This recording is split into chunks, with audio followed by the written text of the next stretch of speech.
Hello. Good evening, Internet. Today is March 24th, 2025. I'm your host, RJ Corwin. And today on Hacking with RJ, we have the esteemed Don Blair. From the Edge Collective is a distributed research, teaching, and facilitation cooperative. It's a mouthful. They're working on helping individuals and communities to adapt their vital food, water, energy, and communications infrastructures to challenging environments. All of the research, designs, and code that they produce are freely available online, and they work through grants, donations, and the pay if or as you can go arrangements. Don Blair, welcome to the show. Thank you. I understand you have some projects you want to share, and I also have some exciting updates that I can share with you as well of things I've been working on. Maybe my side projects being less impactful and but still freely available online. But as I do this stream, and I've faded out the intro music, and we'll move on to our agenda. We've done Hello Don Blair, and next up is how about before we move on the Hello Don Blair, let's hear Don Blair from the mouth of Don Blair. Who is Don Blair? Hello. Yes, I'm Don Blair. Who am I? Well, I guess, you mentioned Edge Collective, and that is a collection of the projects that I've been working on in the last couple years, kind of on the side. But I would say primarily right now, I'm a dad in the sense that we've been homeschooling my son, who's 5 now, and in the context of everything that's going on in the world, it has become what feels like a larger project than just schooling, one small child. But it sort of led me to think about, like, what do we all probably need to be thinking about these days and learning that might not be in our wheelhouse by default. And so that's been a fun thing. So I guess I think of myself as almost like a educator now, with a student base of 1 right now, but I anticipate more. But I also have all these sort of projects on the side that maybe we could talk about that I've been tinkering on that I feel like will fold into the educational projects.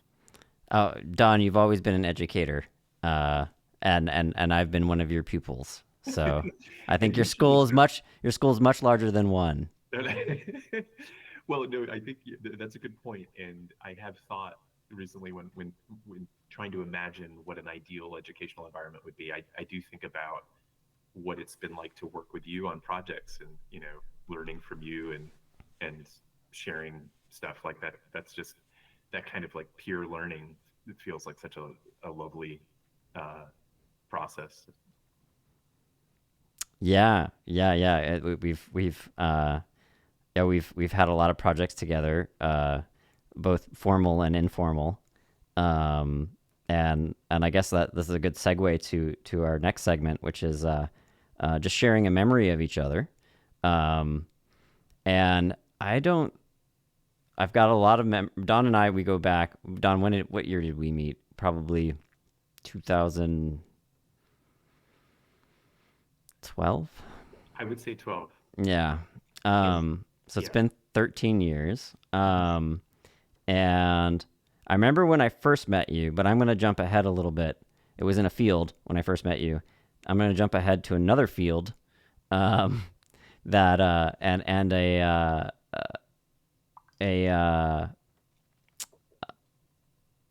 yurt,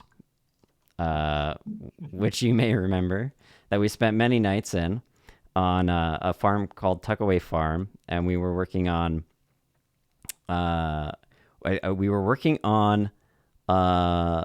environmental monitoring systems for farms. Very early in us knowing each other, open source, the idea of open source being applied to other domains other than software but even though we were working in software and agriculture, but that idea of it just being the ethos of freely sharing ideas and innovations was happening in a community called Farm Hack, which was started by the Greenhorns from Hudson Valley, New York, and the National Young Farmers Coalition of the same area. And we both got involved in that by way of something called Public Labs. Long story short, we are working on applying this open source mentality to small scale agriculture to try to help our fellow community, the farmers who work so hard to make the food that we eat and enjoy in the place in the Northeast here. And I remember we had, I think we were experimenting with Laura at the time, and I didn't know where you were, and then I went into I was looking all over the farm, and I just come upon you inside of a cooler in a farm store, and just like and you're like cold and holding a wire and going yes. It was communicating, I think, back to the home base of we were trying to, I think we were trying to do freezer monitoring to make sure that if the freezer failed, that the farmer would get an alert. I And remember that that. yeah, and it was there were so many wins back then of just like, oh, it worked. And and then we had that additional we were trying to put together off the shelf open source DIY things that farmers could do themselves. And then it was a challenge of, okay, how do we translate this into instructions for farmers to reproduce? Mhm. And we were lucky to get it working ourselves often, and and but we produced a lot of documentation on farmhack.org, which still exists to this day. A lot of the art, that stuff is archived there. But yeah, that's my dawn in a freezer. I remember that, and I Yeah. remember that we were trying to get the radio signal into that freezer, and the freezer door was particularly thick, I think, in metal, and so it wasn't coming in so well. It may be that Did it get the reading when I opened the door? yes, that's what might have happened. Yeah. That's why I was so happy. Those were just amazing times, and yeah, I remember wandering around the farm trying to see how far the radio stuff in particular was so much fun because it was kind of intermittent. I think like they say about gambling being addictive because you have this intermittent, unpredictable dopamine. That's kind of how our projects work, right? Like it worked. Oh, Yeah. we get a hit. um, the memory that I went to was it may have been even years after that I landed in Cambridge, and I'm trying to remember the name of the organization that I was working with, but I was I was kind of intimidated by them. They were this like relatively sophisticated little educational outfit in a basement in Central Square, and they were having a uh, some gathering where they were inviting people to come and share their projects. And I think I had invited you to show up because I thought we had worked together on these projects and it would be relevant, the kinds of things you would present. And I think up until that point, I had only ever really experienced you in the context of these projects that we would work on in the field and just hack together in this kind of convivial, low key, very informal way. So when you got up in front of the audience and you made this off the cuff presentation that was just so articulate and like professional and smooth, it's something that I think I had asked you to do like a couple of hours earlier, like, oh, could you stop by? I just, you know, I was just standing in the back, kind of like, yeah, that's my boy. Like, I'm with him. That was just like a salient memory there. Like, you kind of rescued me in that context because Aw, thanks, up until Don. that point, they're like, "Who's this guy?" And I'm like, "Oh, okay, he's Was that in like an almost underground space? yes, Yeah, I remember. I was like pretty shiny of a workshop kind of situation. yes, Yeah, exactly. Everything yeah, was much shinier than like yeah. it was not uh, dirty yurt. Right. um, but yeah, Wasn't the pirate ship. or the pirate ship. Exactly. Mhm. All these other contexts in which Yeah. like I felt like I didn't need to have anything on other than my like regular clothes. Right. Yeah, yeah. But yeah, no, the farm hack and the public lab context. I guess the other thing I might add there is that at the time for me, I was transitioning out of an academic program, like a doctoral program, where it had increasingly felt to me like science was kind of a little broken the way it was operating. People should be more open in the things that they were doing. If only everyone would just kind of share their code and results more openly and directly rather than go through this kind of arcane publishing process, then everything would move forward faster. And it was kind of this general um, feeling that Mm. that open source as an ideology is the way that science should operate, and then finding this context in which people were already there mentally, like they had already kind of adopted that ideology and were just running with it in the context of farming and environmental monitoring and environmental science.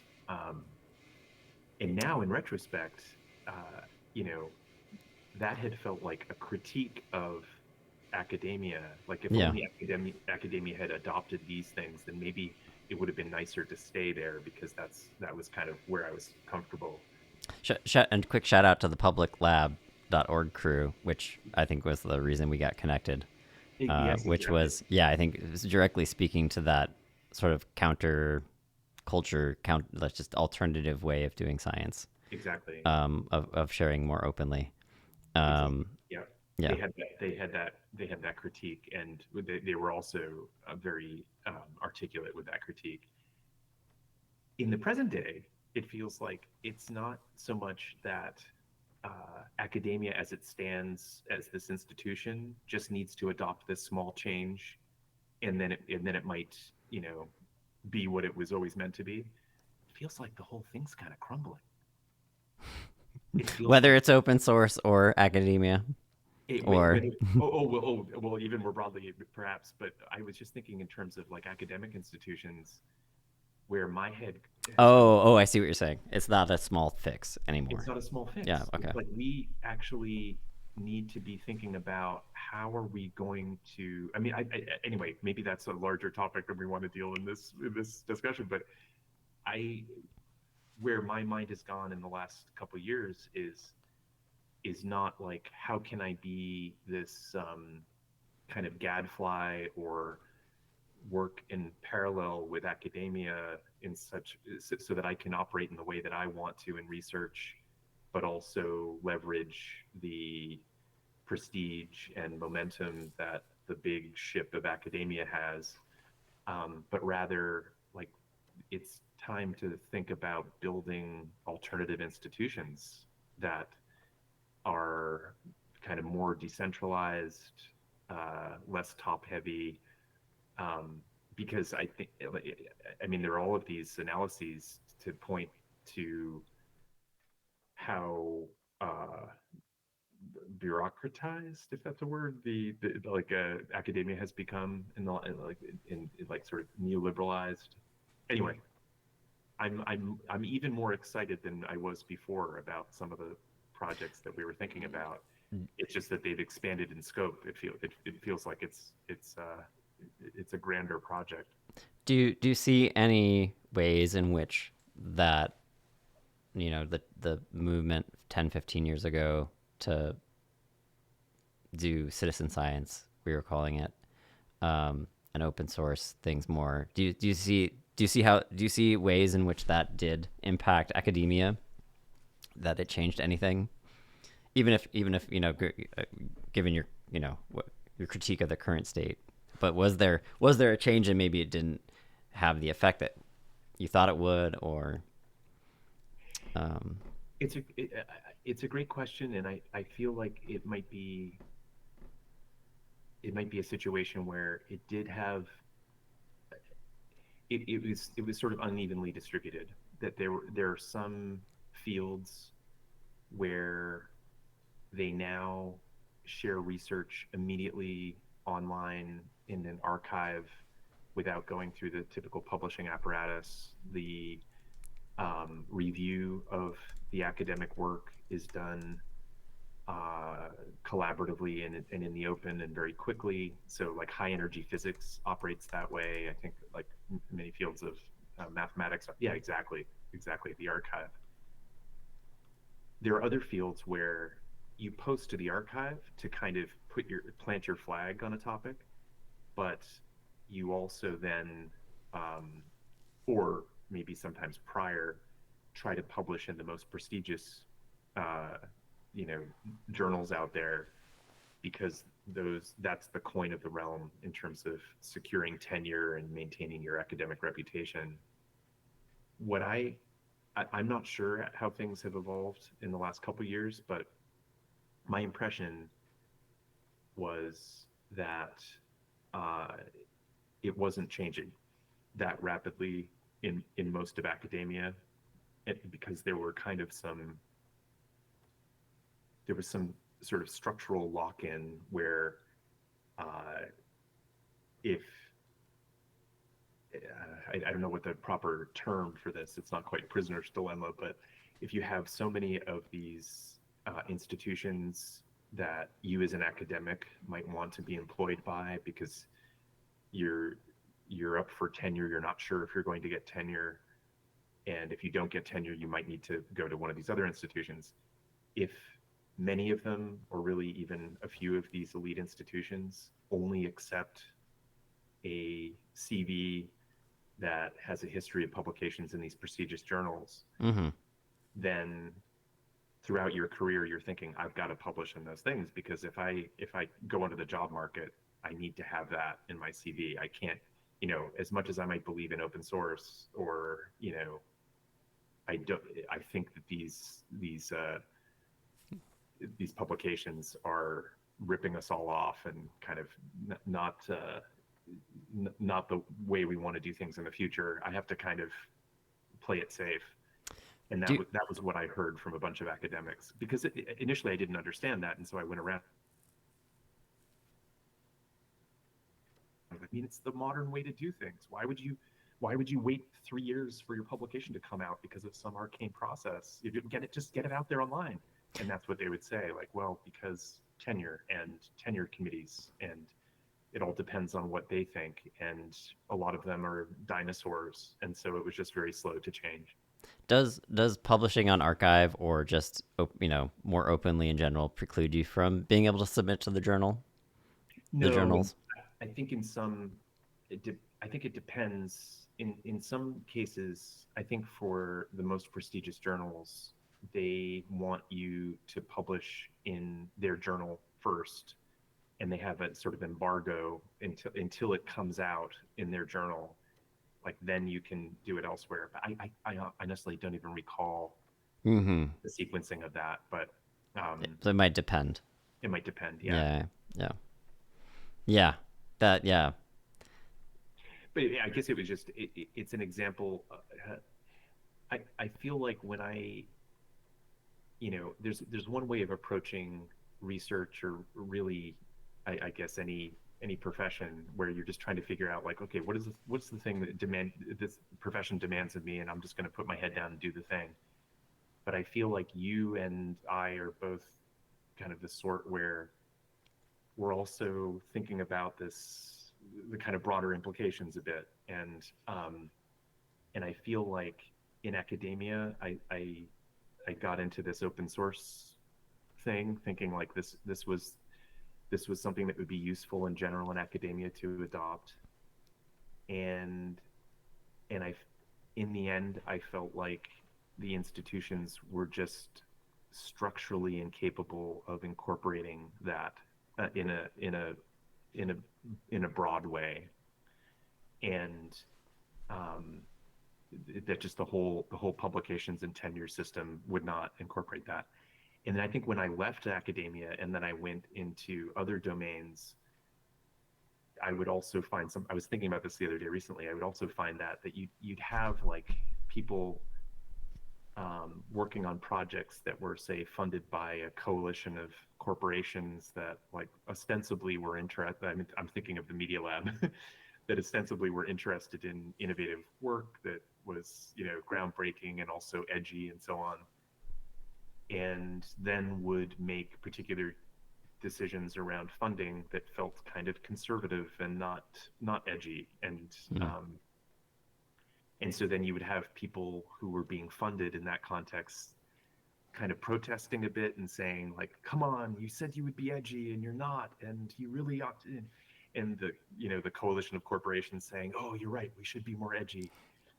And that just, it seemed like it was just not going anywhere. Like, at the end of the day, they held all the cards, they had all the power, they had all the funding, they were providing the funding, and so they could decide exactly how edgy they wanted to be. And often it was just so, and in fact sometimes it was actually useful for them to support people who were offering a critique of them, so that they seemed like they were listening to critique. And I think that was something that I heard about. And are we allowed to name particular corporations on this podcast? Sure. Yeah. Yeah, this is pretty But free form. I think I remember that this is probably like No 5 or 6 sponsors, no sponsors to lose yet. years. But I think it's some. I'm sure. I mean, now this is not even a big deal in the context of everything else that's happening in the world. But back in the day, I remember hearing that Google and some other companies were funding these like AI ethics initiatives, to come up with these critiques of how AI was being done by Google and other companies. And I think it was revealed later that they really didn't have much intention of incorporating these findings into their work. Mm, It was just kind of, the equivalent of that's a reading. bummer. Yeah. Yeah.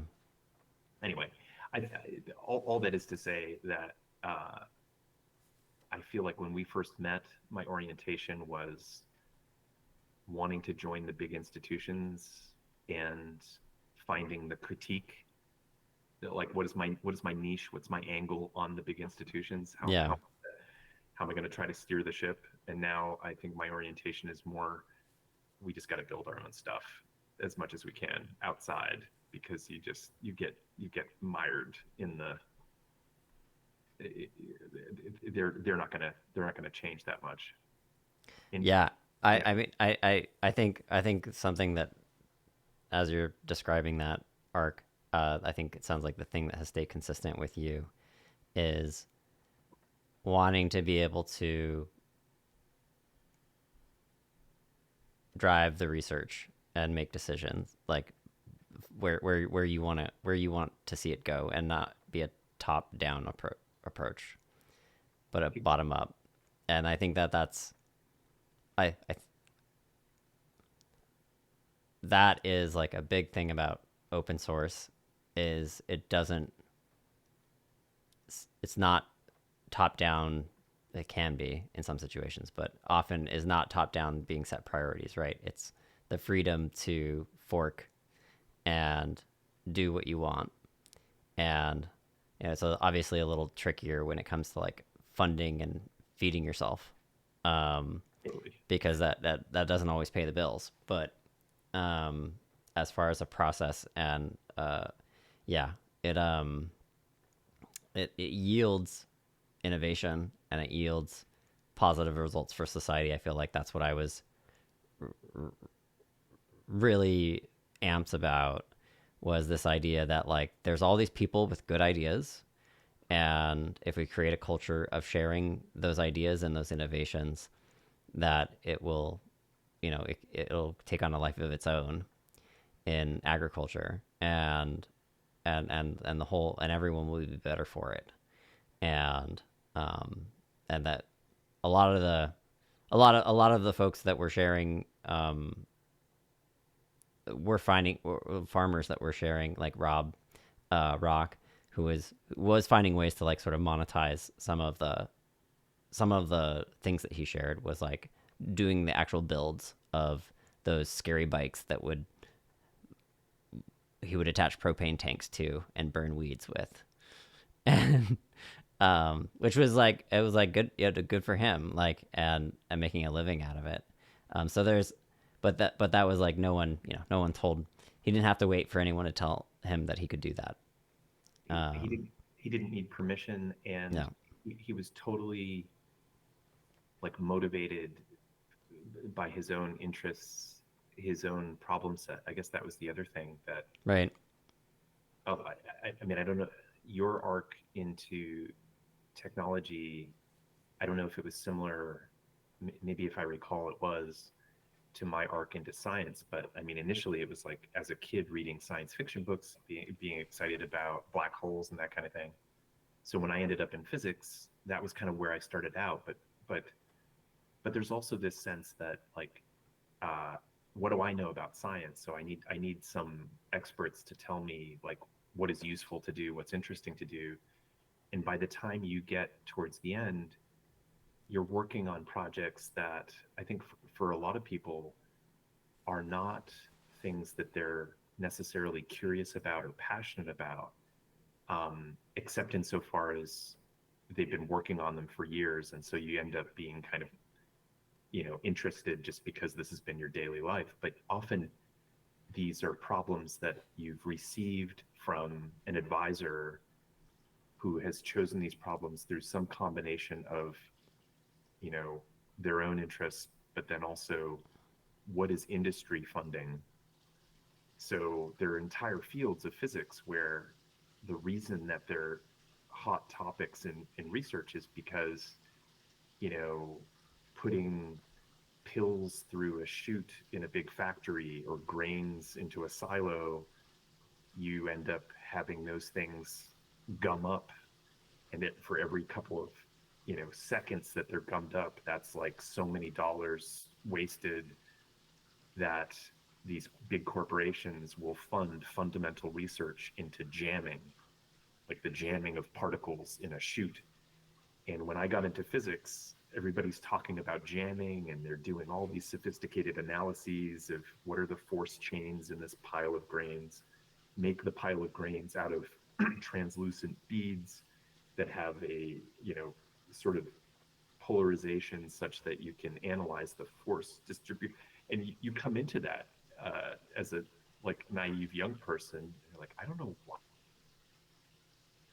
why this is interesting, but everybody seems excited about it. And you have to kind of like, it's getting funded. it's getting funded, it's getting funded, and it's because like Monsanto has a problem, Right. and I'm applying my degree and it's getting funded. that's the funny thing, Yay. which is so different. And I remember feeling that when I then hung out in the farm hack context, and you have people out in the field being like, I really want to know what the temperature of this greenhouse is because if it gets too hot, then I lose all my tomato crop. In that context, when you become a technologist geeking out around getting temperature measurements over radio, you've got the person right there who has the problem. And even better, I guess, when we're talking about like trying to teach farmers how to do these things or learn with them how to do these things, uh, it's the person who has the problem themselves who's like coming up with the technology. And for me, that was, you know, that was a revelation that you could be a technologist in the context where you are solving a problem that you have, and that's why you're geeking out about it. And it's a very different vibe, to have a bunch of people in a room who have these problems day to day, and they're collaborating on trying to solve these problems together. Yeah. Big, the thing that I remember from what influenced me to get into that community what was one book in particular, which was that book, The Cathedral and the Bazaar, Mm. by, I'm forgetting his name now. Cathedral and the Bazaar. I don't know that I ever read it, but I remember you describing the content of it. And okay, Raymond, Yeah. and that was like it was like a big. Uh, So the way it loops back around to what you're saying was was an observation in that book about um, things.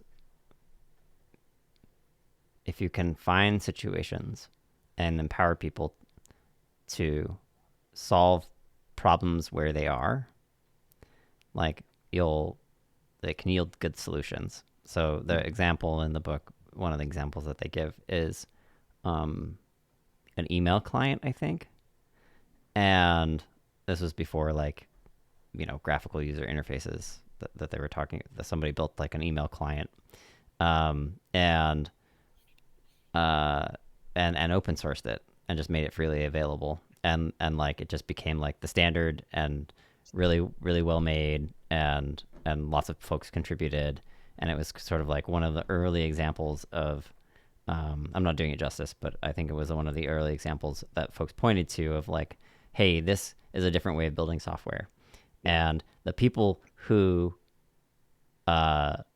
who are building it are the users, and so they know like when they have like one keystroke of inefficiency, and they're like, ugh, they can go and fix that, totally. and it becomes better, and they share it, and the more and there's anyways so No, the examples of like folks of like people who are in agriculture um uh having that autonomy to be able to like uh fix problems like on the ground, like identify them, and then have the skills to be able to totally change the environment by introducing some innovation was yeah super exciting. Like felt like fertile ground, and we were at that cusp of hey, there's these really cheap small electronics that are programmable, and that's never really been a thing. It's always been like this big top down, oh, you're going to go buy a product off the shelf and it's going to work like the corporation that built it. And now there are these things called Arduinos and Raspberry Pis and so on and so forth that that that you can actually make, do what you want. And we don't know what you're going to use it for, but right. um, if you have a problem and you have the skills, you'll figure it out. And so just like that was such an exciting development to see like what's possible here, um, where this model can create opportunity and innovation and efficiencies in a place for people who are doing the hard work of feeding the world. So that was really cool. But I want to loop back around to your grain, or the example of somebody finding themselves in a situation where they're working on a project that they're applying their special knowledge, but it's like an unfortunate funder. And how do we get back to the black hole that we started? How do we apply this research to stuff that is exciting, that is and useful, to that's more connected to our real world? And I think this is a good transition to just talk about some of the projects that you're working on, Don. I'm interested in hear what kind of problems that you're interested in, uh, and also about this waterbearfieldschool.org. That's a perfect transition, because I guess you know if you are reading the news these days, you might think that not everything is going swimmingly well. You might think. One might think. And I think for the last years, we've had conversations around climate and I don't know, the future of food and soil and water and energy. And people refer to the meta crisis or the poly crisis these days because there are a bunch of things to worry about. Um, it, without being too glib or about it, it does feel like one optimistic and positive angle on the polycrisis is that in a lot of ways, it feels like you can prepare for bad things happening and also mitigate bad, difficult dynamics by growing food locally, learning how your communications infrastructure works, uh, taking control over those technologies that you rely on, um, water filtration, transport, all of the things that we feel are pretty key to going about our daily lives. Uh, you know, you can get scared thinking about how they're under threat, but you can also get excited when you think about how you could have this, to what you were saying earlier, like this really deep sense of agency when, because I feel like that's part of what was happening when we were having those successful radio tests. The idea that I could make this little thing and communicate to the other side of the farm with something that I put together with some wires and soldering, uh, it felt like I suddenly had control over something, whereas I'm not like, I don't have, you know, the interface on my phone just telling me, yeah, no signal. And I go, what does that mean? No signal to what? I don't even know where the cell tower is. Is it connecting? Does it go to satellite? I don't know. Like, was it Wi-Fi? I'm not sure. Whereas here I had this like little radio in my hand. I had cut a wire to the right, to the proper length to match a quarter wavelength because that's what the instructions told me to do. When I cut it a little too long, it didn't transmit as far. You just feel like this sense of control. So uh, when I mean, to the field school point, it's felt like a lot of the educational uh, institutions that we have now have not quite kept up with the times and like where things seem to be headed and what's going to be useful. So, so I guess I don't know if that's a bit of a weird ramble, but the Water Bear Field School idea to me is trying to come up with a set of almost like research questions and projects that feel relevant to some of the uh, speed bumps that we might hit in the next couple of years, but also learning how to make your own infrastructure. So, uh, so yeah, I think it feels like it's potentially quite a fun path and also maybe a very useful path depending on how things evolve. I mean, I guess like when you think about like how do people how do people imagine the future going?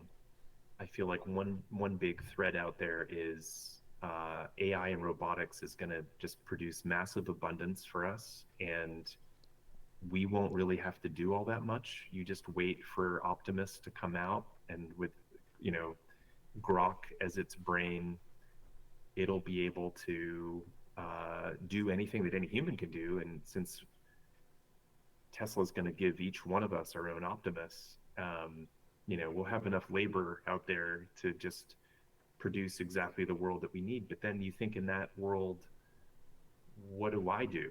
What is it, just that I ask for the things that I feel like I want and I don't build them myself? Um, so I almost imagine, like if that is the future and it's kind of the Star Trek future where you have the replicator that makes you whatever you want for breakfast, then you still have the holodeck that the humans want to inhabit, where they actually have to experience the world and like go back into the olden times where they're digging their own ditches and so on. You're kind of reminding me of there. I think there was a like early frontier policies in the U.S. around like giving allotments of land, um, and uh, that idea of every person gets their robot. Like that's all you get. Good Oh, it's luck. Good luck. 40 acres, a mule, and an Optimus, Yes, and that's and it. yeah, it used to be a mule. Now it's an Optimus. Well, And good luck. totally. Well, there are. I mean, I just watched a presentation by Hope that Max. robot doesn't break. You I exactly. hope it doesn't get dysentery. There are some really interesting parallels in the history of slavery and some of the rhetoric around these robots for sure. Well, the precipice the premise there is this idea that if there is this robot workforce, that like the humans become not useful anymore, and we don't really have a purpose, and that stood out in what you were talking about, and that's definitely something that I've been thinking about lately too. I'm cautiously optimistic, and those words I like intend. I mean every one of them. That we won't end up in that future. Like I'm another that the other side of the coin of that is like I'm not that optimistic about the capabilities of these systems. Hmm. But but there I mean and there's plenty of other reasons to worry. um Totally. and And uh that's it. Absolutely. Yeah. In a way, I'm also, I mean, I think I'm in your camp. And so I'm actually not too worried that we'll even have that set of problems around like, what will we do, in that future. But yeah, it's almost like for folks who believe that that's the future, I would argue anyway, I would have your kids uh, go camping, learn to build a fire, play with radios and building radios, uh, you know, learning how to uh, make all sorts of elements of infrastructure that perhaps the robots are making, and they're solar powered, and it's the far future. We don't have to worry about money and so on. That's great. But I think a good human childhood involves making fires anyway, and digging in the dirt and growing some tomatoes and understanding these elements of the world. Not So living in a Wall-E chair. not exactly, Yeah. exactly. And you might also, well, yeah. So I was going to say that the people who first invented these systems, like the computers back in the day, did not have computers before they were invented. And what mental world did they inhabit that facilitated their intellectual capabilities? I've heard in a couple of contexts recently that you'll have students in classes who do great on the homeworks and then fail the exams. Um, and the implication in a lot of these contexts is that they're relying on AI to solve a lot of the problems that they run into, and then when they don't have the AI, they're kind of helpless. Um, but I don't know how relevant that is to the Star Trek future in which the AI is able to do everything. So who cares? We don't need to be able to think our way through things anyway in that future. Anyway, so it feels like a good human life involves these challenges and projects where you build things yourself. Also, just in case Optimus Gets uh, dysentery. gets dysentery, it might be useful to. I can't believe. Uh, I mean, I think in Musk's mind, if our entire civilization depends on one company or individual, he doesn't really mind as long as that's him. He doesn't really see that as a problem. But you got to imagine that other people are a little worried that, like, if our entire economy depends on some robots, I mean, like, I don't think that these folks are imagining lots of local artisanal robot companies that are making these things, right? This is like one or a few corporations that are producing all the robots upon which our entire civilization will depend in their mind. And if they decide, yeah, it just seems like crazy centralization, but we're already there in lots of ways. That In that's terms, that's where I'm excited a bit about um, about open source again with yes, right. AI and like if we're let's say we're hitting somewhat of a wall, um, and it's I think we'll continue to get small improvements, but I don't know if we're I think I bet my bet is like 10 years from now we'll be like we hit GPT-4 and we haven't really hit GPT-5 yet, Hmm. Hmm. and um, and then maybe another 10 years. What's it called? The AI winter. I don't think it'll be a winter in that. I think that at the level that they are at right now, is they're useful, and we're figuring out how to use them, and more, those kind of dumb but useful AIs are something that you can run on smaller and smaller hardware, and it's becoming more and more affordable. And so it's becoming more and more affordable to put a little bit of intelligence in places. And so um, I do like the idea of the optimist that you can fix. Going back to um, in farming, the issue with the John Deere tractors not being something that farmers can service themselves, that they have to go through, and they fought the that that issue where they didn't own essentially the tractor. They were John Deere thought of it as you're essentially like leasing it. And if you want to fix it, you have to go through our dealers, and that's the optimist model, right? That you're talking about, Exactly. and Totally.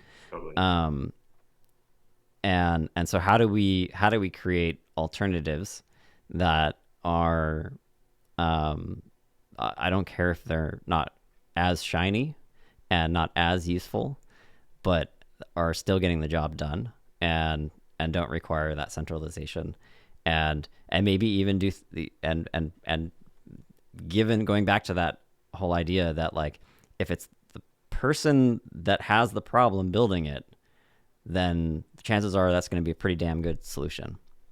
And um, so yeah, I find myself that's cautious optimism there right now that um, that these neural nets that are getting smaller or running on smaller and smaller things. I have them running on my computer right now, looking at images and recognizing things, and I'm training them how to see other things and recognize stuff. And Yeah, so that's like hopefully a little bit of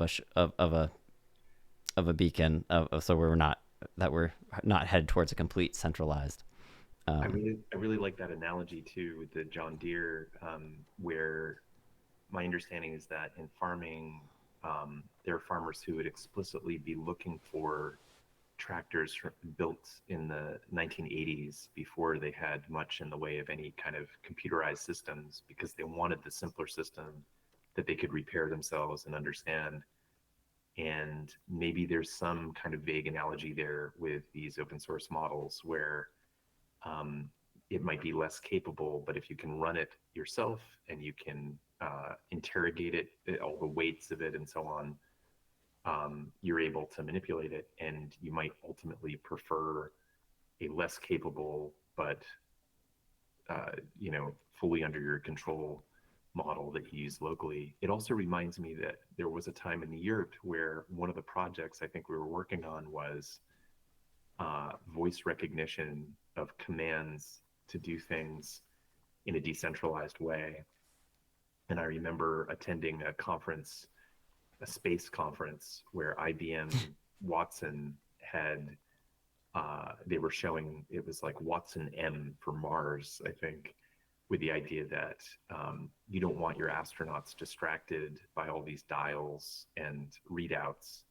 They should just be able to ask computer, uh, what if I tried to make a landing now? Do I have enough fuel? And the computer should be able to like make that calculation and give you the right answer. And now that we're talking about like the locally run, maybe off-grid AIs, it reminds me of that project, and that still feels like a cool project. The one thing that though that I mean, this is its own topic, but hallucination. I don't want I don't want to be in a spaceship with a with an LLM that hallucinates, And uh, if we can't get rid of that problem, there's like I mean, it's one thing if it makes up a reference in a deep research run, but There's no river there. We're fording. We're going straight forward. Like I'm still definitely terrified of AI driving. Um, yeah, that's I don't know if it's we'll see if it becomes like elevators. Elevators, the programming of those is a lot more simple. yeah, Um, totally, following rules. yeah. Whereas yeah, LLMs don't follow rules. They make up their own rules. We can definitely shape them and tune them, but it's yeah, still no guarantee that the code's gonna run the same way. I mean, there's a whole set of conversations to be had there. I guess the other thing that I don't know whether I should. I mean, I feel like this is a big context for the things that I am interested in from a pedagogical standpoint and also just project standpoint is um, basically just the biophysical reality that we inhabit with respect to energy and materials. And you know, we've we've discussed this before, and the researchers out there who've looked at available minerals, um, you know, fossil fuel availability, what renewable energy is capable of doing or not. And I think it's a little relevant to the AI discussion because there are some significant energy requirements in that domain. Um, and I've really been kind of repeatedly shocked at the extent to which people who are in positions where they ought to know better or they ought to be informed seem to be in a mode where they're like, I'm sure we'll figure it out somehow, like we've Oh always figured it out. yeah, Yes. I mean that's the yeah. I mean that's a very specific choice that one has to make in those positions. I think. And Yeah. so, you know, I mean, because like if we talk about energy futures or AI futures, you can very quickly, without much expertise, do do some investigation and come away feeling like there's some big concerns here. And when you ask the people who are operating in those spaces about those concerns, you don't get reassuring answers. You don't get answers where you feel like, oh, actually, they've really deeply thought about this in a way that is inaccessible to me, and uh, you know, Yeah. they have special insight. No, like when it comes to AI and existential risk, like I don't know what the statistics are now, but the number of people working in that field who feel like it could lead to like extinction is significant, right? I think it was a podcast from Dorkesh Patel, who's a Bay Area based podcaster, interviewing some folks from Google, and they asked him a question of like, what's he was actually it was a confusing interview because I couldn't tell who was interviewing who, but they asked him the question of like, what are you concerned about, and he brought up a point of like how cavalier folks that are working on AI that works on AI, um, and that's something that they're working on, but and then he'll ask them like, but what's your plan if it works? like what's like they're just very focused on getting it working is the point, Yes, yes, yes, yes. and less about what repercussions could be and things like that. But so yeah, I think that it's crazy that it's not crazy, but that's definitely like such a thing in the world where like there's you're either like folks who are just like working on their problem and heads down and not worried about other things, hoping everything else works out around them, right? And then and then there's and then on the other end of the spectrum is like taking more of a like, well, what are the different possibilities and how do we hedge our bets maybe? And um, I think I will say like on the AI side that while it does seem like it could be a potential future is like this AI stuff requires more and more energy and more resources and minerals and stuff like that. If I think if we do hit somewhat of a wall where throwing more compute at it is not making it any better, then it's really we're figuring out ways to make it run on computers just like any other program. Mm. And then it's really just like it's just a vulnerable in the sense of like any other, not on the energy side but on like the mineral side probably more, Hmm. and also of like production, chip production, like the whole tech economy being so dependent on an island that is under threat of being sieged by China. And like and they're just making they're not doing it right now because they know how much it would affect them, and how negatively it would affect the whole world. Is crazy that we're so the whole world is dependent on the manufacturing capability on that one small little island. And yeah, it's gonna be decade, like we're not, maybe in our children's lifetime they might see a world where we're not in this situation, but at least for the next few decades, like it takes time to not have that reliance so central in the global economy for something like that. And that's terrifying to me. Beyond the That's probably my top number one thing is like if somebody just like if some rogue nation drops a bomb there, like I don't know, like I mean, like, what has blown my mind. Well, okay, let me just I'll bookmark that for a second and just go back to what you were saying earlier. Um, I feel like this phenomenon of people who are just like head down working on what they're working on is not unrelated to what we were talking about earlier around agency and the difference in attitude of a farmer on a farm versus like a researcher in a lab funded by Monsanto, where we live in a world where a lot of our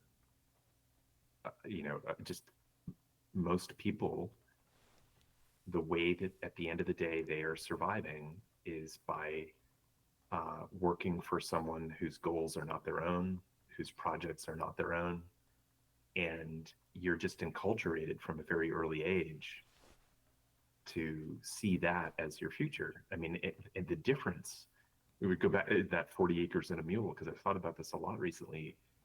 Imagine the political orientation of someone on a farm who is essentially self-sufficient, growing their own food, towards a centralized government where people are talking about, decisions that might impact them, but they basically have the option to opt out. I mean, like when you talk about freedom, there are all these discussions around freedom where they say like you need to have the ability to opt out of the decision to really truly be free to make that commitment to a thing. And if you're able to feed yourself, that's a level of freedom that you don't have when you're beholden to one or another of these entities to get your basic sustenance. So I could totally see you have a lot of people who have come up in a culture where their primary drive is to figure out what does the boss want and I'm going to make that thing for the boss. And so if you ask them, well, what do you want the AI to do later? That's kind of never been the point in their life. It's like somebody wants this AI to do things, and they're truly going to be excited if it can do those things and it can show people that it can do those things. There's also probably something more fundamental about human psychology and perhaps young male psychology, where if you can make this powerful object in the world, like there's something primal there that they're probably plugging into that has probably resulted in a lot of advanced weapons research as well. Because I remember that being a Yeah. conversation at MIT, that you have these kids in labs where they're Yeah. like, if you pull back for a second about like, what are you really working on here? It's like a terrible thing. Yeah. But in their little context, like, oh, I made it like run around. I made it track that thing. I made it, hit that target. Isn't that all cool? Right. And then somebody's like, "Yeah, so what do you think that's going to be used for?" Yeah, Yeah. but yeah, I mean, I guess the other, so that just seems like we just have to accept that that's a feature of the way most of us are enculturated now, that we're not thinking about the big systems picture. Um, but nevertheless, like to your latter point, it is just increasingly shocking in different domains how people have just not been thinking ahead, like the way a farmer might be planting some stuff and planning things out, like what am I going to do next season? How much land do I have? And therefore, how much seed do I need? And like all these logistics around, like, and especially if they're feeding themselves, like what do I need to store for the winter? And those have been considerations that humans have dealt with forever. But somehow we're now in a mode where, you know, I mean, we could talk about the chip vulnerability. Earlier, I was talking to our friend Craig about quantum computing and how if that actually turns on, then uh, encryption as we know it goes away, is my understanding. And if encryption as we know it goes away, like all of our digital transactions online that have to do with finance and so on, they go away. Yeah. And so everything suddenly falls apart. So like that seems like a thing to think about. And then uh you know Quantum supremacy quantum is supremacy. the threshold. Yeah. So that's a thing. But then I mean, just when you look into the vulnerabilities of the electrical grid and what happens if that goes down, and there are ways in which that could go down. um Anyway, one could quickly work oneself into a fever pitch around all of these issues. But again, I feel like the optimistic angle, I mean, like when you have a young kid, like you can't be, yeah, my 92-year-old mother, like whenever I go into her room and she's watching the news, and she'll just say, I'm so glad that I'm not a young person now. Like I don't envy your position. The world's going to hell in a handbasket. You youngin'. You youngin. But then I think, like, I can't, you can't tell a 5-year-old that the world's going to hell in a handbasket. Like, you got to come up with some angle. You get and It's you a should. nice basket. It's a nice basket. And so I want to find, like, what is a viable path forward. And one of the hosts of Doomer Optimism, I think he has a pinned tweet, if they still call them tweets, that he's like listing a bunch of possible crises, and to everyone his response is, plant some seeds, grow food locally, connect with your neighbors. um like that's just like a good thing to be doing anyway. So anyway, the reason I bring up the mineral constraints and that sort of thing is that and to your point about chips, I'm excited, as we have always been, about these lower cost accessible technologies for experimenting with microcontrollers and electronics and the Raspberry Pi, so you're doing all this coding at a local level. But I'm also now, I think back in the day, I just extrapolated that into the future and thought like, oh, this is awesome. Now there's like an asterisk there. It's sort of like, I don't know the supply chain around microchips seems so vulnerable in so many different ways. It's I think it's, among the most complex uh, supply chain ballets that we have going in the world, and Oh, for depends on so sure. many things, right? Yeah. More So got to be the most complicated thing in the human history. complicated, sensitive, like you have to have the right kind of materials, the right kind of sand mined from these specific places. So I like hopefully that all works out, but I also There's no redundancy. There's no there's no redundancy. resiliency. Yeah. So I guess back to the point about John Deere, maybe the thing is like, sure, have your state of the art John Deere tractor. You should also probably have the one in the barn that you start up at least every once in a while that's from the 1980s, and you have a supply of diesel. Like you, and I think this is fundamentally something that I'm struggling with. When you look at those vulnerabilities, I've been prompted to wonder, should I just give up on electronics altogether right now because it seems too vulnerable? But it does feel like we're entering a future where there's some wise hybrid of enjoying the benefits of the latest and greatest, but also in parallel working on these technologies that are not so vulnerable. And it feels like that's a niche. So that's a way too long preamble, but it feels like that's where I'm finding my niche now Yeah. is what are those technologies where you're not quite as vulnerable as the latest and greatest, because there are amazing things you could do with like embedded AI in a Raspberry Pi that that it would just be so dazzling. But then I kind of want the thing to be a bit more exposed. I want to be learning how the basics of radio work a bit more. I don't know, you It's know. still really specialized on the AI stuff. Like the Raspberry Pi that can with the AI hat is still like very specific Mhm. GPUs and can barely run this stuff right now. So it's early days. Okay. As opposed to like the ubiquitous nature of like radio chips, like that are in everything and can be repurposed. Like that's a thing countries do is they repurpose chips, and Right. and and and and and there's just some things that are just not, that are until we've polluted our earth with enough GPUs. It's just, they're not going to be, they're not as common. Right. um, Right. but um, Yeah, that's something that's a whole.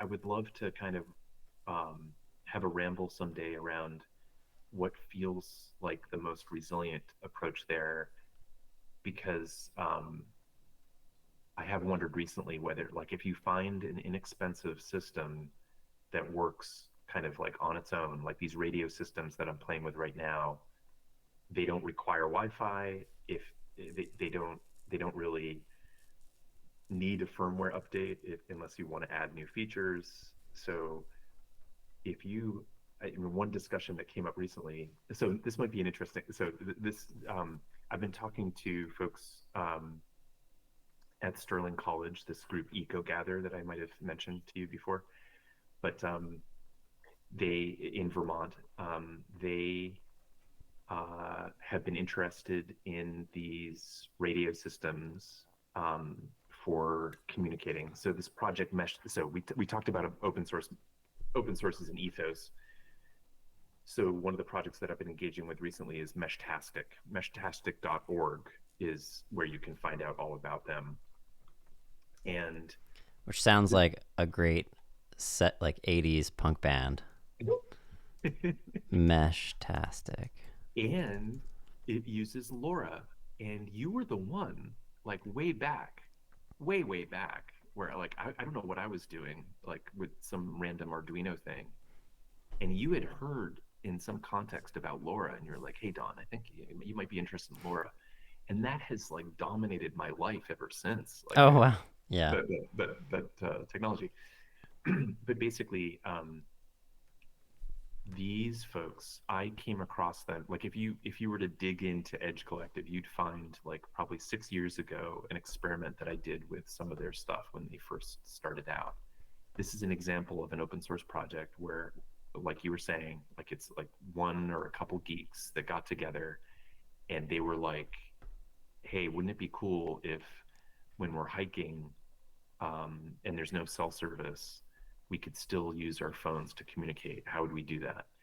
And they knew about these cheap chips that had Bluetooth, and they had this LoRa radio, which is a technology that's come out, it was like 10 or more years ago, where it was specifically designed to send small amounts of data over as long a range as they could muster with as little power as possible. And it was something that was initially designed for the Internet of Things, where they just imagined putting these widgets everywhere and monitoring all sorts of things.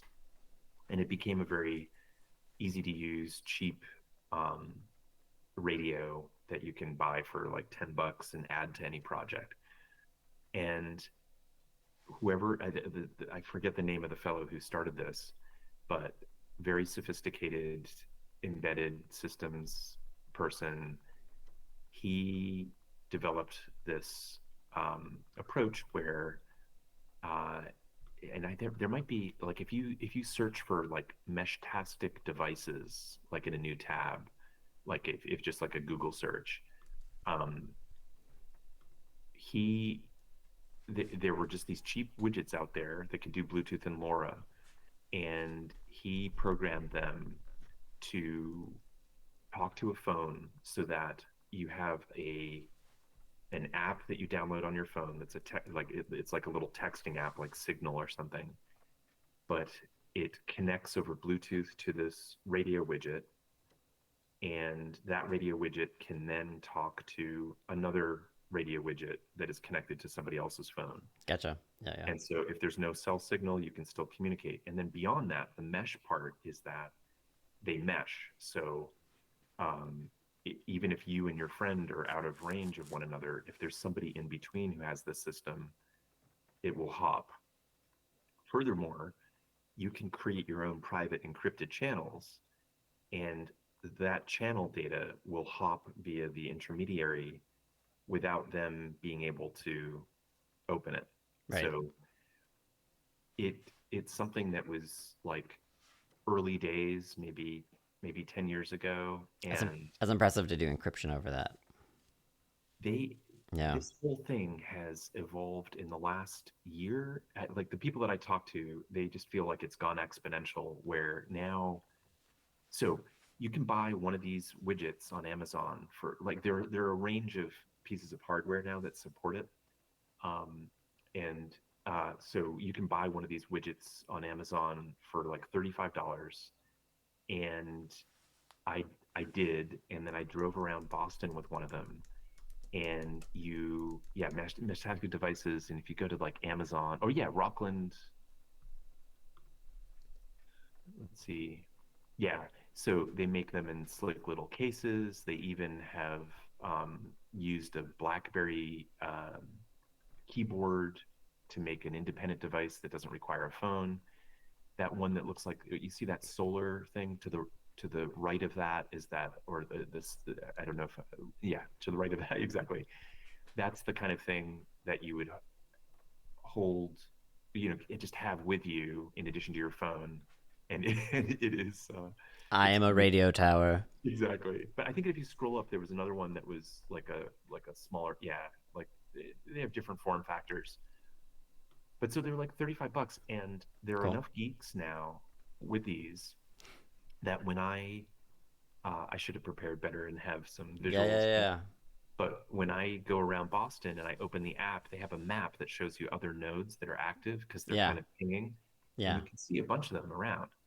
So, to the point about resiliency, talking to these folks in Vermont who are also connected to folks in Western North Carolina, both places that have gotten slammed by storms, Yeah, yeah, flooding, yeah, yeah. the grid has gone down, they haven't been able to communicate. So, the folks in Vermont are talking. So if you have one of these, solar there, the application of solar is you take one of these nodes and you put it on a mountaintop, and then you cover this really wide region because it goes at quite a distance line of sight. Yeah. If you're Yeah. down in the woods, it doesn't transmit so far, but if you have line of sight, then you're good. Um, so uh, the question that I'm so in Western North Carolina, these people who got slammed recently, and the cell network was down for like a week or more.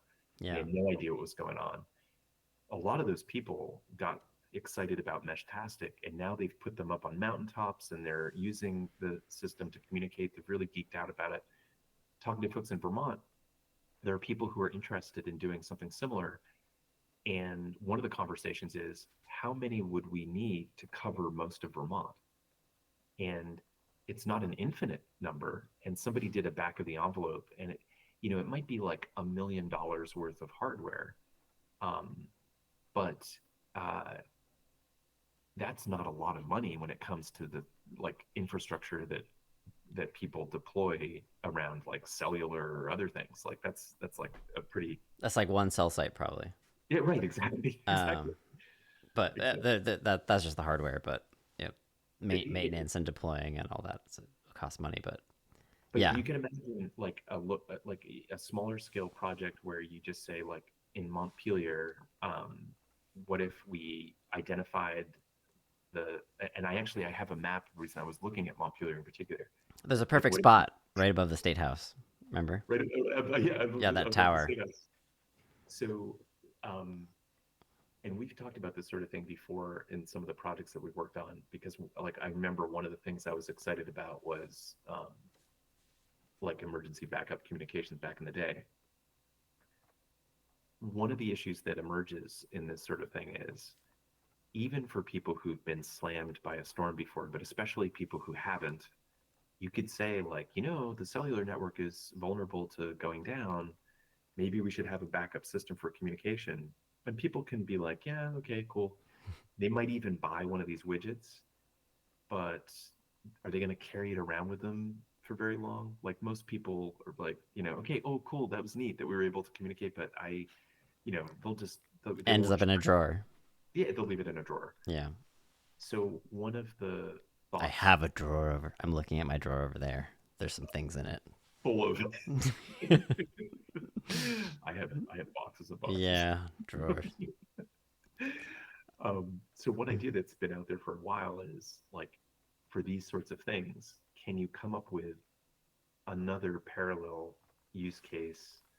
And for me, it's always been something like maybe every month we should have a block party and you get the invite via the system or something like that. Oh, And yeah. maybe that could work, and we should try that too.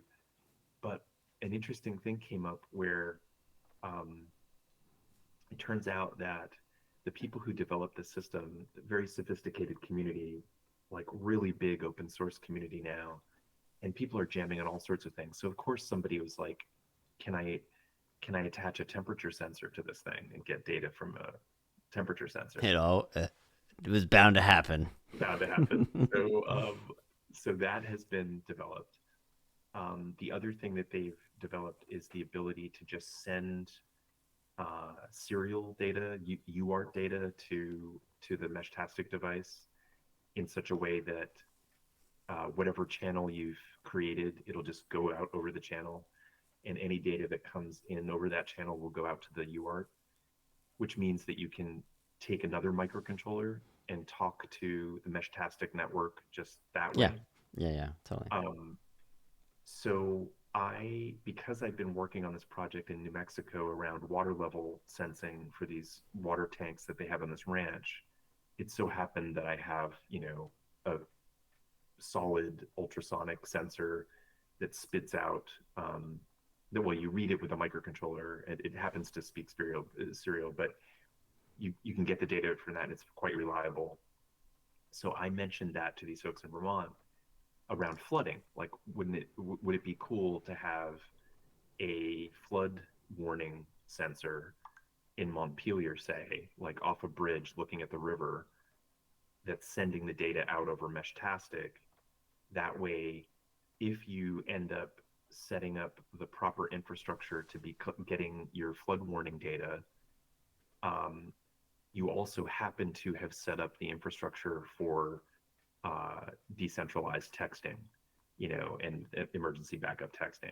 So you have an incentive for Yeah. maintaining this network ongoing.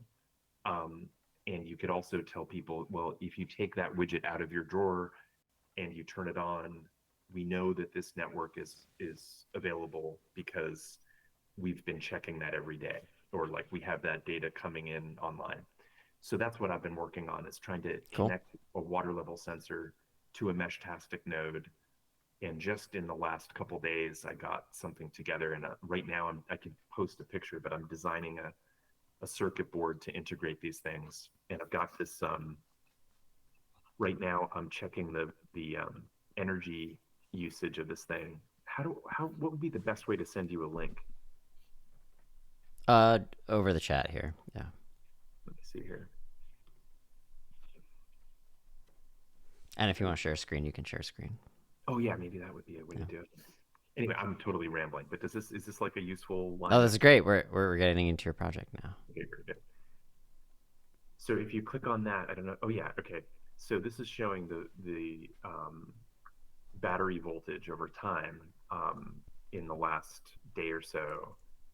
And what I've been testing is, if I don't, it's this note. Well, maybe I should show you the hardware here. So I don't know if you can see this. So this is going to look like a. Does that come through? Let's Yeah. see. So what is on the, like where my hand is, that where that's blinking a little green light, Yep. Yep. that Yep. that bit, all of that, yeah, that oh nice. Can you also draw a rectangle around the whole widget that I'm referring to, maybe? If Widget. you can. Okay, so that's the total grand widget. Yeah. And now the sub widget, This exactly. guy. Exactly. That is something that you get for like 35 bucks on Amazon. That is what you can, and I can find the link, and I don't get any money if you buy. Right. Click Um, the affiliate links in the description. yeah. I was seeing references to like more power efficient than the ESP32. What was that? I recognized that chip name. That was that Precisely. early one. Exactly. So I think the way the project evolved actually was, that some hardware company had combined the ESP32, which can do Wi-Fi and Bluetooth, Mm-hmm. with a LoRa chip, which I had done too, actually, because we had talked about that back in the day. That wouldn't it be nice if you had a LoRa chip that could get temperature data from an off-grid greenhouse and then use Wi-Fi to post that online. So that would be the LoRa Wi-Fi gateway. So that was something that other people also thought was useful, and there was a company that made like a $25. So there's another thing that's even cheaper than this one, but it's based on the so Heltec Meshtastic. Let's see here. So this for $19 is the one that is really the initial board that started this off, I think, or made it a thing that the initial project jammed on. It has a little screen and Wi-Fi and Bluetooth and LoRa, and that's based on the ESP32. But the ESP32 is this, chip that's intended to do Wi-Fi. Wi-Fi is a very energy-intensive protocol, so the chip burns through battery pretty quickly. Still, it works, and it doesn't burn through battery that much faster than like a cell phone. So you would just charge that when you charge your phone, and it's okay. But this widget that you've got highlighted here is one that came out more recently, and that uses a Nordic chip, 50, 54820 or something like that. That is a popular Nordic chip that does Bluetooth, Bluetooth low energy, and is designed to be a very low power chip. So it sleeps at very low power. It doesn't consume that much power when it's on, even. And these nodes were designed to be handheld nodes used with your phone, but also specifically designed to be useful as solar powered repeater nodes that you would put up on a mountaintop. So it has two, you can see those white Mm-hmm. uh, input ports there. And the one that you just highlighted is a solar panel input. And you just get a solar panel that has that plug and you put it right at 5-volt solar panel. Mm-hmm. And then the other one is the battery. So it's all set to go. Then they also have a place where you can add a Is very that nine? cheap. Is that 9 volt on the battery? It's a 3.7 volt. 3.7. Okay. And yeah, so that and then you can add a screen. I don't know if they show it in this particular page, but there's a really cheap screen that you can add, which I've added. So that was something that you could see in the on the board that I was showing. And that widget is much lower power, and so that is the one that we are in this project kind of standardizing around because it's useful as a solar node, but it's also a low power widget to have along with your phone. So so then what I've got here is a so that low power node. So basically the graph that I showed you um, was this. Ah, we'll see if this works after I've done all this. Oh There's yes, white. I recognize it now. So Yes. this was. Okay. So that node there, and exactly. Yep. Sorry, moving it around. So on the other end of this system, I have an ultrasonic sensor, and this is something that has a transducer inside. You point it at some object, Mm-hmm. it bounces sound off of it times Mm-hmm. how long it took to get back, and that tells you Yep. how far away it is. Yep. Yep. Yep. Yep. So that is connected to this little microcontroller that's like something from Adafruit that you can get for $20, which actually uses the same chip as the Meshtastic widget, so this low power chip. Yeah. And this is reading the sensor data and then sending it to the Meshtastic node onto a particular channel. And I'm receiving that with another Meshtastic node that is then connected to another microcontroller that can do Wi-Fi. So so the whole system here is sensor is read by microcontroller. Microcontroller sends that to a Meshtastic node.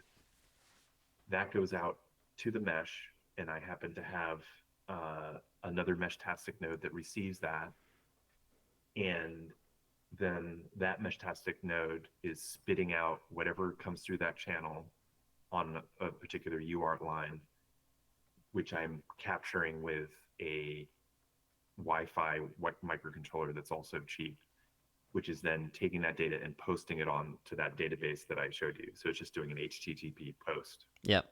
Yep. Yep. Nice. Um, so So my it's texting its voltage. exactly. Yeah. Mm-hmm. Sorry, I should say I'm measuring the sensor level and I'm Yep. measuring And the voltage. That's right. yep. Yep. And I could.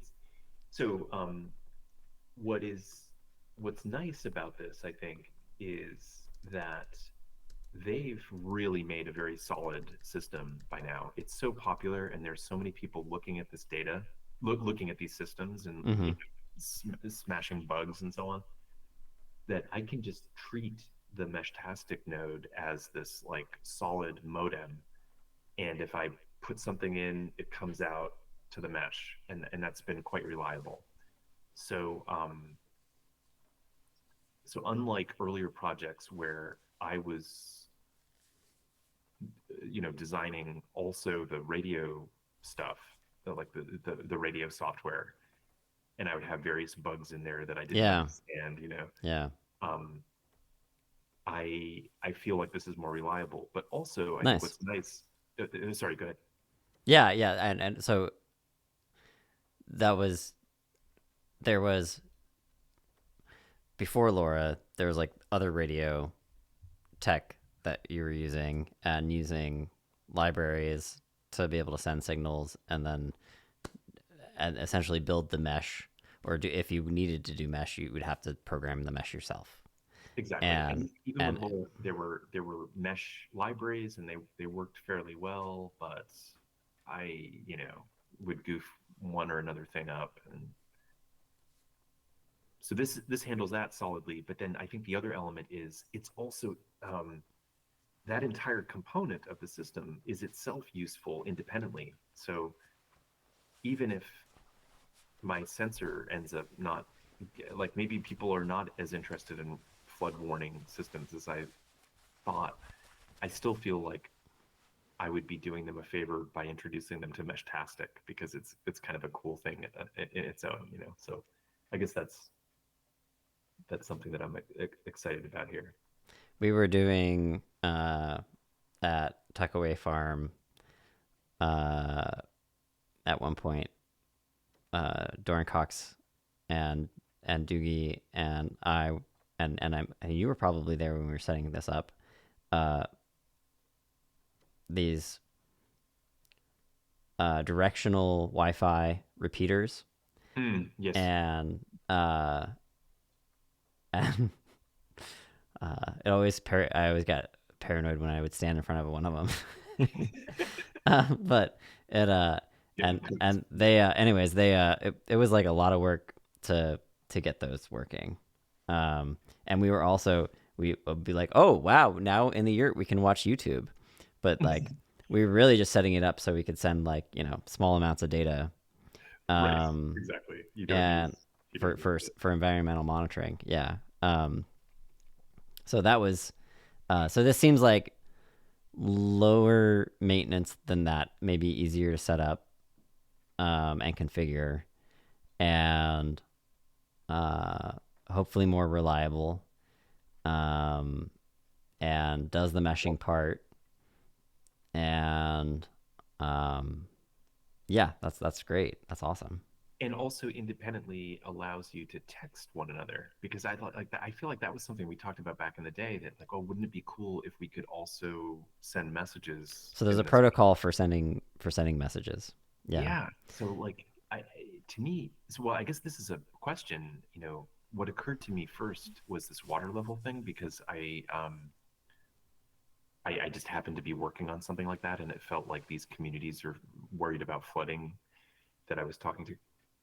But greenhouse temperature data is still something that people um, like to do. I don't feel like there are a lot of great solutions for off grid. I think there are some pretty good solutions now. Like it's like a sort of a solved problem if you've got Wi-Fi there.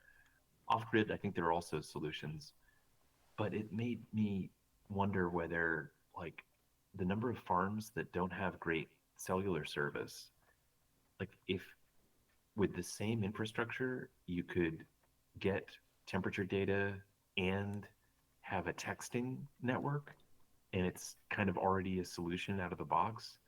That seemed like a fun thing for farmers to know about too. Yeah. I wonder practically in that emergency situation, I wonder how much of it would that infrastructure would also get knocked out. Um, Mm. Yeah, Farms, for example, like are often the things that get totally obliterated because they're in uh, uh, flat places where water often collects, uh, and they mm, get flooded. Like all the, at least the farms, a lot of the maybe just obviously not every farm is in a floodplain, but a lot of the ones around me around in Burlington are like the Intervale. They just get destroyed every time, oh, and so I wonder how well they're if they had some nodes set up if they would survive if they're up off the ground, which they should be, um, right? yeah. Well, Mm-mm. right, and that so actually, Meshtastic has this tool that they made recently that allows you to figure out. Let me see if I can send this to you. Um, it allows you to figure out like if you placed a node somewhere at a certain height, Hmm. how much coverage could you get? Hmm. And Cool. so I played around with that a little bit in Vermont in various locations to see like could we connect like Burlington to St. Johnsbury via like a couple of hops in between or that kind of thing. But what I kind of imagine is you're in a you're maybe in a valley as a farm, and maybe you hike up the a local mountain nearby that you have like line of sight to, perhaps, or a hill, and you put a solar panel node up there, solar powered node, and then doing that, you enable connectivity through the mesh of all these nodes. So you've got some mesh with you with your phone. So as long as you and your phone and your node survive the flood, then like you might be able to communicate with other people who have also held on to that node. Right. But it is true that like if you put stuff in the ground, I think for the most part you probably have these nodes like the transmitter part a little bit off the ground anyway, because that just improves the signal. But Like I guess, and then there's the things, the part of the network that's like collecting the data, and then there's the part of the network that's just like acting as the repeater. That one that you're talking about, up right, up high, um, and it is often the case, like on Tuckaway Farm, like where, uh, if we didn't have any high up place, unfortunately, that we could put anything for repeater, so we had to go straight through the woods, right, quite a ways. Um, but uh, I could imagine it at the Intervale Farm. There's a power station with some smokestacks for their wood powered, um, that they could put some repeaters on, and that would just help make things a lot easier in general to yeah, just be able to get, not deal with like the issues with line of sight trying to go right, from ground to ground. right, exactly, right. Yeah, I think that's there would be some strategy there, and it's not going to work in every case, but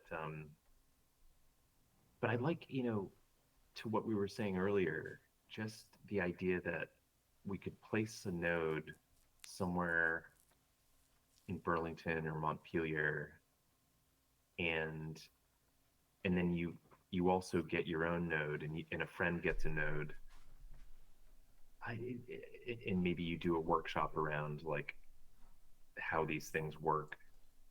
I mean, it's fun enough anyway to play with the radios that I Well, feel like it's a thing that people might be interested to just learn about. But if you have some percentage of the folks that get interested continue to play with it, I was actually thinking if one were to do a workshop around like intro to Meshtastic, um, you all gather somewhere, and you've each got your nodes, and then you connect them to one another, and you send a message like whatever, that's it's fun. But you should have bicycles, because then like you go out into the city, and the next stage would be somebody proposes the cafe that we meet up next, but only on Meshtastic, right? And then like that, and then you and that we should do that this spring, like I think in Burlington, like that would be just a fun thing to do. that would be fun. And then maybe there's like a round two where somebody knows somebody in the city that is associated with a relatively tall building, and we could just get a node up on that building or some high structure, and then see how much coverage we could get. Right. Like if you could, I mean, when I was playing with that site.meshtastic um, tool, I mean, like you go to Burlington and then you look around, you see like, okay, what are the high mountains around? And then if we had one on one of those mountains, and then one on a mountain that's near St. Johnsbury, like I think we have a project for the summer that would be there, pretty fun. there's got to be somebody more creative than me could probably come up with like a pretty cool scavenger hunt that requires two people in two different places at the same time Oh, to figure it out. oh, I don't know what that would be, but like somebody, you have to, the only way that you can solve it is by being in two different places. oh, that's Um, fun. I I um, suppose maybe within a certain time constraint, like I say go, and there's no physical way for you to visit both places like in 30 minutes. So like you have to split up, and like one of you goes to one site, one of you goes to the Right, other right, right. There's site. something that's melting. Um, and maybe it's just like a self-destruct mechanism. Yeah, I think so. Um, Yeah. the ice is melting and there's a bucket of water that's filling. And you can see what the level of the water is. Oh, I see where you're going with this. Yes. You're trying to save some electronic from getting fried. Yeah. Wasn't there a movie franchise, Saw films? Maybe we could bring in some like real physical threat. Like, if you don't figure out this puzzle, then a limb is removed or something. Yeah, yeah. We'll we'll use we won't use any live animals, just stuffies. um, yeah, so I don't know.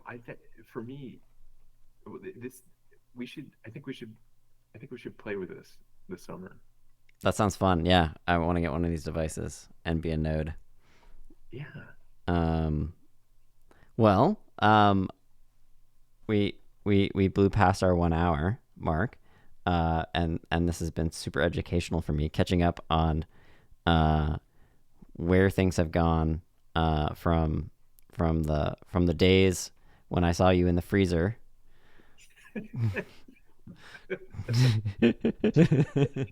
On a meat hook. On a meat hook. Excited about one little reading. To Yeah.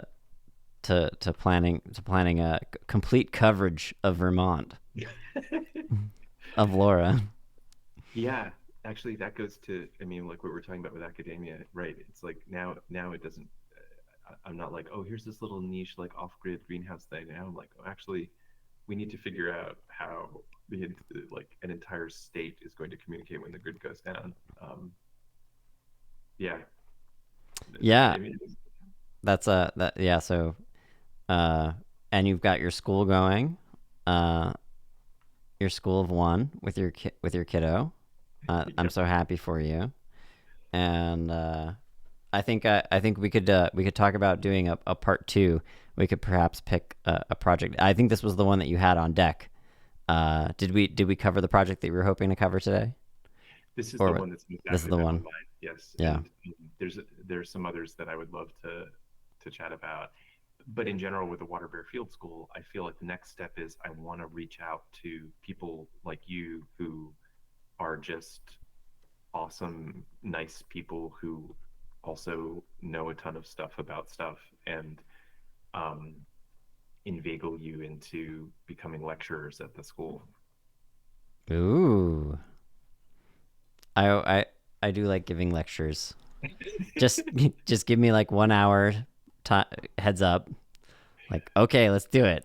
Yes, I think that I what I've found with Coleman is that we will go to the Museum of Science or some of these other places where they're giving some, or Museum of Fine Arts, where they're giving a tour, and the tour has to be kind of geared towards uh, adults, but also kids. They're trying to hit these marks that have some, and he just like he falls in love with whomever is the. I mean, typically it's these college students at the Museum of Science, and he memorizes their names, and he just it's like I think she thought that I was like a pretty cool kid, didn't she? Just he establishes this relationship. Oh, But so finding good role models. yeah, totally, Yeah. and he latches on. But so if I could just find some people who are interested in what they're doing and could like take a walk in the woods with us or whatever it is, and that's not just a thing for kids. I think I kind of want to be playing with these. I really